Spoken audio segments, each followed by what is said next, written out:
TikTok in the hot seat today in the highest court in the land. Lawyers for the social media app arguing in an emergency hearing ahead of a key January deadline. The ban of the app violates free speech.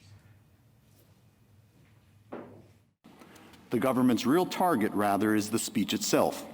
It's fear that Americans, even if fully informed, could be persuaded by Chinese misinformation. That, however, is a decision that the First Amendment leaves to the people. A final decision is not expected today, but we want to get TikTok users prepared with everything they need to know if a ban does go into effect. We're going to get answers to questions like what happens to TikTok on your phone, how do you save videos, and where do you go if you can't scroll TikTok. Here with more, we've got Abrar Al-Hiti, who is the CNET technology reporter. Abrar, great to have you here with us today. So let's just start with the first big question that might be knocking around folks' minds right now. What happens to TikTok on people's phones if the app is banned? So come January 19th, if TikTok gets banned, it's not going to magically disappear from your device. Instead, you won't be getting updates, which means that over time it becomes more laggy and then eventually unusable. You need those updates to keep that running smoothly. But then after January 19th, if TikTok gets banned and you don't already have it on your phone, you've missed the boat. You will not be able to download it anymore. Companies like Apple and Google would be fined for making it available on their app stores. So really the clock is ticking, and pun intended.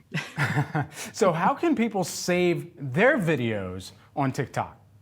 When you are going on TikTok, and this works for your videos, for other videos that you've seen other people post, there's a little arrow on the bottom right of the screen. When you tap that, you'll see an option that says Save Video. And I use this a lot, including when I send videos to people who don't have TikTok. It's a good way to just have that stored on your device. And if TikTok goes away, then that will all be safe. And the same goes for drafts. You can also go into your drafts, and there's a button where there's on the side, again, you'll see an arrow where you can go ahead and hit save as well.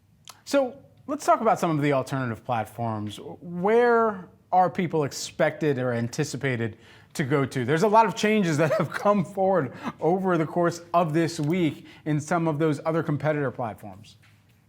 The obvious choice is Instagram, because Instagram over the years has really tried to beef up Reels into being a strong TikTok competitor. So that's where a lot of creators already have a platform. They kind of post to both Instagram and to TikTok. Facebook Reels is a similar idea. You can post across both Facebook and Instagram. It's the same company. But YouTube Shorts has also really been taking off. I've personally noticed when I go on YouTube, a lot of Reels are being pushed out because people want that bite-sized content as well. We all have really short attention spans, unfortunately.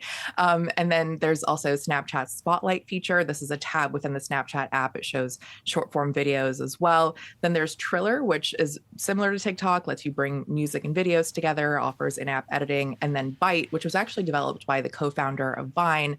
This has a bit more limited editing features and music options, but also kind of that similar dynamic. And finally here, there's a bid to buy TikTok from Project Liberty, and it's led by Frank McCord. If TikTok is sold, any idea what the platform could look like? I mean, we've had Kevin O'Leary, O'Leary Ventures chairman. He's a partner in Project Liberty, and he was on our show earlier today. He talked about getting rid of the algorithm. I just want to play this quick clip and then get your reaction on the other side. We don't need the algorithm. We don't want the algorithm, obviously, because the order of Congress is forcing them to shut down because of the algorithm. It's Chinese spyware. Pretty well everybody knows that now. And it's not really an issue around free speech, because if they sell it, we'll keep it lit up. I mean, even users have lauded TikTok's algorithm. So what does it mean if it does not have the same algorithm, and if that needs to be built from scratch?